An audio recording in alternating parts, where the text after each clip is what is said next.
halkan waxaan rabnaa inaan ku barno cashar oo magaciisa yahay ama ciwaankiisa yahay wingi. Wingi waxaa waaye waa jamac. waa casharkaana waa casharkii 11aad oo ugu talagalay dadka bilowga ah oo ila socday. wingi waxaa waaye waa jamac.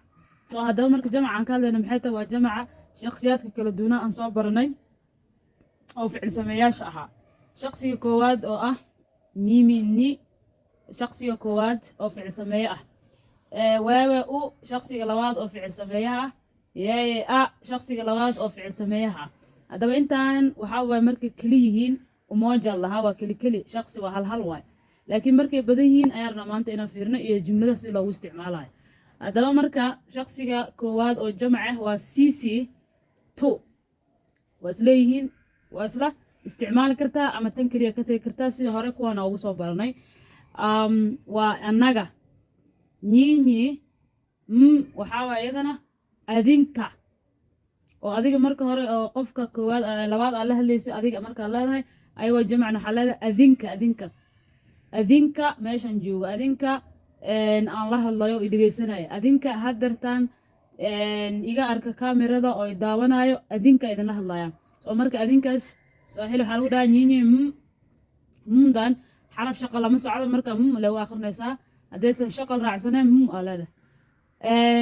qofka saddexaad oo jamac ah wa. soo marka tan waa qofka koowaad oo jamaca sisi tu. tana ka tegi kartaa, tana isticmaalaysaa ama isla isticmaali kartaa. nyinyi adinka waa qofka labaad oo jamaca. wao ama waawo wa. qofka saddexaad oo jamaca ayaad la hadlaysaa. soo marka intaana aragno jumladaha sidii loogu isticmaalo. haddaba intaan jumladaha u gelin waxaan raacinayaa halkaan markaan ka hadlaynay waqtiga iyo ficilada sidii kuwa loogu isticmaala unbaa kuwana loogu isticmaala. isma bedelayaan. ficilka isma bedelo, sidiisa buu ahaanayaa. waqtigana isma bedelo oo waqtiyada kala duwan hadba kaa doorato isticmaalaysid isma bedelayo, maadaama jamacaan hadda aan baranayno waqtigii aan hore usoo aragnay unbaa halkaana ku isticmaalayna. ama hadda ha noqoto waxyar ka hor, waqti hore iyo waqti hadda kadibba sidiisu ahaana waxba iskama bedelayo. ficilkana waxba iskama bedelayo, keliya ficil sameeyaasha ayaa waxay isku bedeleen, halkaanay kasoo tageen oo keliga halkaanoo jamca yimaadeen. soo marka aan aragno sida jumlada loogu isticmaalo si aa wax badan fahamtid. alright, jumlada koowaad waxaan ku qoray shakhsiga koowaad oo umoja ah ama keli ah iyo jamciisa. mimi ninasoma kitabu. aniga nina, halkan waa anigii weli, naada waa waqtiga hadda ah, waqtiga hadda waaye. somana waa aqrin. markaad wax aqrinaysid reading samaynaysid ayaa loo isticmaalaa. barashana sidoo kale waa loo isticmaalaa, waa ficil. halkaan maxaan idhi waa aniga, halkaan maxaan dhahay waqtigii, halkaan maxaa idhi ficil. maxaan ani aqriyey kitabu, waa ficilka. magac weeye kitabu waa book, waana magacaana maxaa saameynayo, saameyn ku leh ficilkan dhan halkan saameyn ku leeyahay. soo marka jamciisa muxuu noqonayaa? mimi waxay isu bedelay sisi, ni waxay isu bedelay tu, na isma bedelayso, soma isma bedelayso.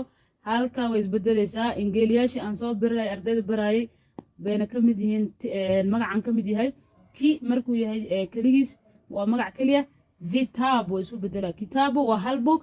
annaga maadaama aan dad badan noqonay, soo buwaag badan baa akrinayna, qof walba buuggiisu akhrisanaya. soo marka waxaa leenahay sisi tunasoma vitabu. annaga waxaan akhrisanaynaa buugaag. goorma akhrinaynaa? hadda. ha ilmaamiya la soco. alright, lamber 2 waxaa weeye wewe umekuja nyumbani. adiga waxaad timid guriga. waa cabaar ka hor waaye, ficil waqti wax yar ka hor dhacay waaye. wewe umekuja nyumbani, adiga gurigaa timid. kow maxay isku bedelay marka jamci? wewe waxay noqonaya nyinyi. xawaa dadka ardayda way dhibtaa markii lagu dhawaaqayo tan, laakiin nyinyi waay. nyinyi intaa ugu dhawaaqaysaa, na intana waa nyinyi. maxay isu bedeshay? waa wax shaqa lama socdo. shaqalada iyadana pagekana ku jirtaa, waa baran kartaa Kiswahili Englishba. waa a e i o u. waa Kiswahili soo a lama socoto lama socoto aa leedahay. xawaa waa yara waxaa carabka marka dhawaaqaysa aa leedahay, afka isku qabanaysaa aa leedahay. me'da isma bedelayso waqti waxyar ka hor kuja ficilka imaanshaha waaye ama come English soo waxay noqonaysaa mekuja nyumbani. nyumbani waa magac guri ah, magac micnihiisu iyo guriga isma bedelo, waa magacyada Sawaaxiliga aanan isbedelin. keli iyo jamac labadaba isma bedelo, waa same guryo badan hadaa ka hadlayso saalawa hal hadaa ka hadlayso saalawa isma bedelayso. soo waxaa leedahay wewe umekuja nyumbani, adiga waxaa timid guriga waxay isu bedelaysaa nyinyi adinka mumekuja nyumbani, adinka waxaad imaadeen guriga. nyinyi mumekuja nyumbani, adinka waxaad timaadeen guriga. waa iga heysiinaan filayaa. Alright, 3 waxaa waaye yeye alilipa pesa. yeye alilipa pesa, haddaba yeye waa asaga ama ayada, qof dumar iyo qof rag labadaba isticmaali kartaa. a'dan waa kiambishi ama waxay tani la socotaa kaligeedna waa isticmaali karaa. li waa waqti tegay oo waa mar hore ah, waqti tegay waaye. lipa ayaa ficilka ah. soo marka ficilkan waxaa la sameeyey mar hore wuu dhammaystirmay, waa laga soo gudbay.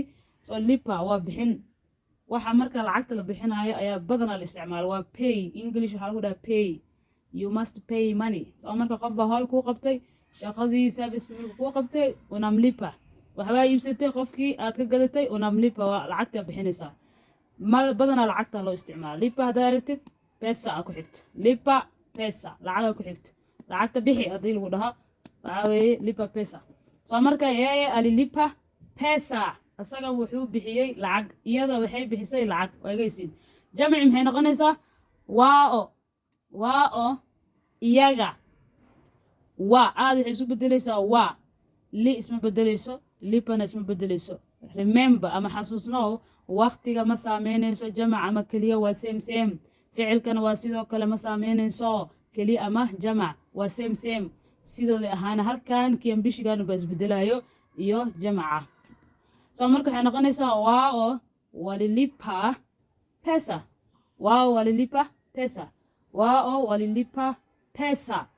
inta pesa ma haya pesa. waa iga heysiin adinka.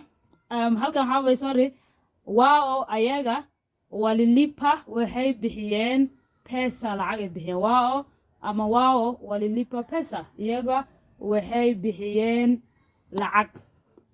soo marka intaan haddaad fahamtay oo arday fiicanaad tahay oo maskax furan oo maasha Allah iga faa'iiday, howl baan kugu dirayaa. ilaa meesha waxbaa lagu baranayaa, ciyaar ma jirto. soo waxaan rabaa inaad isticmaashiin saddexdan ficil. ficilka koowaad waa rudi. micnihiis waxaa weeye soo noqosho. meel baad aaday, suuqa aaday, isbitaala aaday, iskuula aaday, waa soo noqotay, gurigaada kusoo noqotay. meel ayaa kasoo baxday, meeshii aad deganeed ama aad meel kale ayaa kusoo laabatay. you go come back. rudi marka waxaa waaye coming back waa ama come back. you're back from where you been to. meeshii aad joogtay kasoo laabatay waa soo laabasho af Soomaaliga saxda ah, Soomaaligayga camal. kan waxaa waaye nunua markaad suuqa aadid, aad lacag wadatid oo wax soo iibsanaysid ama wax soo gadanaysid. adiga ayaa lacag wato, customer ah, dukaan baad tagtay, shay baad kasoo gadatay, lacag baad bixisay, maxaad leedahay nunua, waa soo iibsaday ama waa soo gatay. qalina soo gatay, buugaa soo gatay, kab baa soo gatay, dhar baa soo gatay, waxaad doontaa dhigi kartaa, waxbaa soo gadatay. alright, kanna waa ficil kale uliza allaha. uliza waxaa weydiin, wax iweydii, su-aal iweydii, wax un iweydii, dan waa kuu jawaabayaa. sidaas way. haddaba saddexdan ii sheeg ficil ayaa waxaa rabaa sidaan oo kale inaad usoo isticmaashid. umoja aa kusoo sameynay marka hore, mimi, wewe, yeye. mid aad daarta u siin kartaa ama waa ka badin kartaa hadba inta awoodid. dan markaa saas u isticmaashid mid walba wingi ama jamceeda ku hoos qoraysaa, sisi, nyinyi, wao. si fiican hadaad u arkin kuwan kale aad arkaysaa. waqtigana na, me, li, ta sidiisa aad kusoo isticmaalay. saddex waqti oo kala duwan aad dooranaysaa si aad saddexdan ficil ugu soo isticmaashid.